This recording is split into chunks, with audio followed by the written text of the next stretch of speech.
Nous voici au début de l'aventure humaine avec un petit crâne de chimpanzé il y a 7 millions d'années, avec une circonférence crânienne de 31 centimètres, un volume crânien de 275 à 500 centimètres et un pointage en QI de 12 à 25 points. Parce que la tête était trop petite. Ensuite, on passe à une autre étape. Le crâne de Heidelbergis. Il y a moins 650 000 ans à moins 315 000 ans. C'est notre ancêtre avant le sapiens sapiens archaïque. Circonférence crânienne de 47 cm. Un volume crânien de 1230 cm3. Son pointage en QI, 50 à 70 points. Car le QI suit évidemment toujours la masse de cerveau, qui chez les primates, essentiellement, c'est le même cerveau. C'est juste que les humains, on en a plus, donc on a plus de pointage d'intelligence. Celui-ci s'apparente plutôt au Sapiens sapiens africanis, notre ancêtre africain, avant la sortie d'Afrique. Donc, ce crâne-là existait il y a environ moins 315 000 ans, suite au Heidelbergis, jusqu'à moins 60 000 ans, soit la sortie d'Afrique des proto-humains.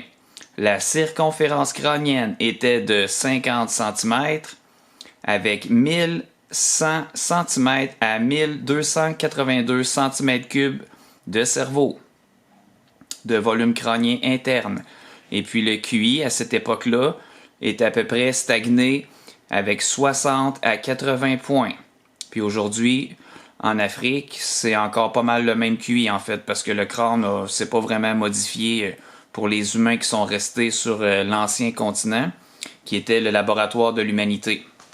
Donc c'est en sortant de l'Afrique que toutes les nouvelles mutations sont apparues. Et bien ces crânes-là ne les avaient pas encore.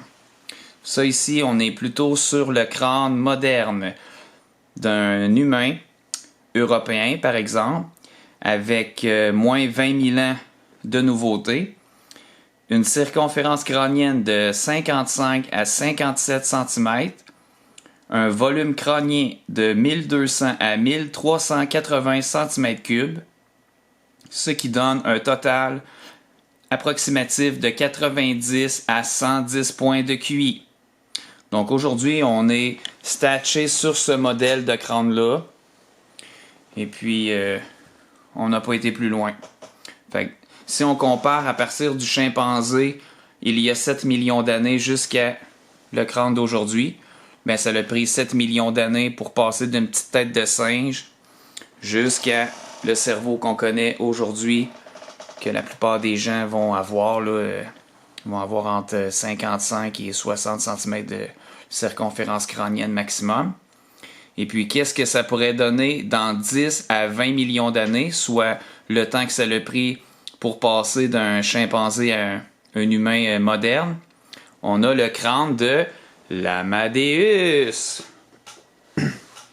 qui serait un humain géant avec 5 à 12 fois notre taille de cerveau actuelle, une circonférence crânienne de 115 cm, un cerveau de 6850 à 15 000 cm3, ce qui donnerait un total d'environ 1000 à 10 000 points de QI. Sinon, le plus bas que ça pourrait être environ, c'est 500 points de QI, mais ça va plutôt aller vers 1000 points assez rapidement. Donc, c'est ça. Il y a une corrélation entre l'intelligence et puis le volume crânien. Plus que le cerveau est petit, moins que le QI peut monter rapidement. Plus que de masse de cerveau, plus qu'il y a une grande quantité de neurones, plus que l'intelligence peut décoller et puis atteindre des niveaux extrêmement élevés. Donc on voit par l'évolution du crâne humain sur 7 millions d'années jusqu'à l'Amadeus que dans le fond, on n'a pas le choix de faire grossir la tête de plus en plus. Et puis l'intelligence, elle va augmenter proportionnellement.